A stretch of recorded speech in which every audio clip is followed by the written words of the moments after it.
Hello guys, welcome to the channel. Please subscribe the channel for geopolitical updates.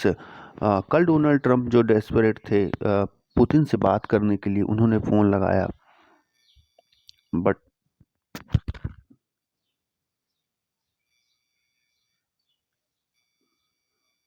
पर भाई Putin तो Putin है। उन्होंने डोनाल्ड ट्रंप को कहा कि अभी आप उनके पीए ने कहा कि अभी पुतिन बिजी हैं, आप 1 घंटे वेट कराइए। तो कई मीडिया हाउसेस इसे डोनाल्ड ट्रंप की एक बुरी तरह से बेइज्जती बता रहे हैं। उसके बाद वो 1 घंटे बाद जब फ़ोन कॉल पर पुतिन आते हैं तो फिर हालांकि 1.5 घंटे उनकी दोनों की बातचीत हुई, पर इस बातचीत का एज सच कोई हल दिखता हुआ नहीं समझ में आ रहा। ट्रंप और पुतिन की बातचीत में जो कि दबाव डाल रहे थे ट्रंप कि युद्ध विराम किया जाए, और लेकिन पुतिन इस युद्ध विराम के लिए तैयार नहीं। उन्होंने सिर्फ इतना आश्वासन दिया कि हम 30 दिनों तक जो भी बड़े एनर्जी सेटअप्स हैं उन पर हमला नहीं करेंगे, और उन्होंने एक चीज़ पर और सहमति जताई है जो कि शुरू भी हो चुकी है। रशिया और यूक्रेन दोनों के सोल्जर्स जो एक दूसरे के बंधक थे उनको ज़रूर एक्सचेंज किया जा रहा है, जिससे काफ़ी हद तक कुछ लोगों के लिए तो राहत की बात हुई। वहीं इस तरह से डोनाल्ड ट्रंप जो कि यूएसए के राष्ट्रपति हैं उनको वेट करवाना कहीं ना कहीं अमेरिकन मीडिया में एक विवाद की खबर जरूर बन चुका है।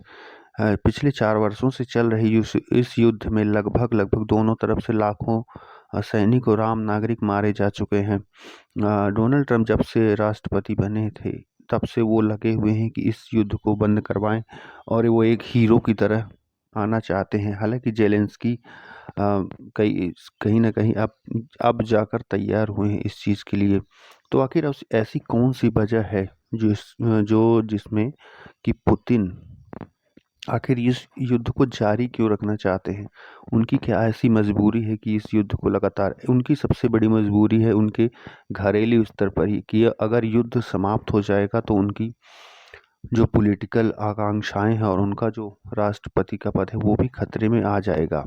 उसके बाद बात करते हैं उनकी डिफेंस इंडस्ट्री जो कि युद्ध से बूम कर रही है। पिछले 3 से 4 वर्षों में जिस तरह से डिफेंस की ज़रूरत पड़ी है उससे उनकी डिफेंस इंडस्ट्री को काफ़ी फ़ायदा हुआ है, और अपनी खोई हुई ताकत और वर्ल्ड स्टेज पर रशिया कहीं ना कहीं इसे एज अ विक्ट्री की तरह देख रहा है, जिस तरह से अमेरिका उनके सामने गिड़गिड़ा रहा है। पर मुझे नहीं लगता कि पुतिन इस युद्ध को बंद करना चाहेंगे, क्योंकि इससे उनकी राजनीतिक महत्वाकांक्षा और वर्ल्ड पावर के रूप में फिर से स्थापित होने में एक ज़रूर धक्का लगेगा। तो अब देखते हैं, अभी फ़िलहाल तो कुछ सेक्टर्स में और कुछ क्षेत्रों में युद्ध विराम की बात बनी है। बहरहाल ट्रंप का इस तरह से ह्यूमिलिएशन करना पुतिन के लिए कोई नई बात नहीं है। भारत माता की जय। जय हिंद दोस्तों। आप लोगों का क्या विचार है?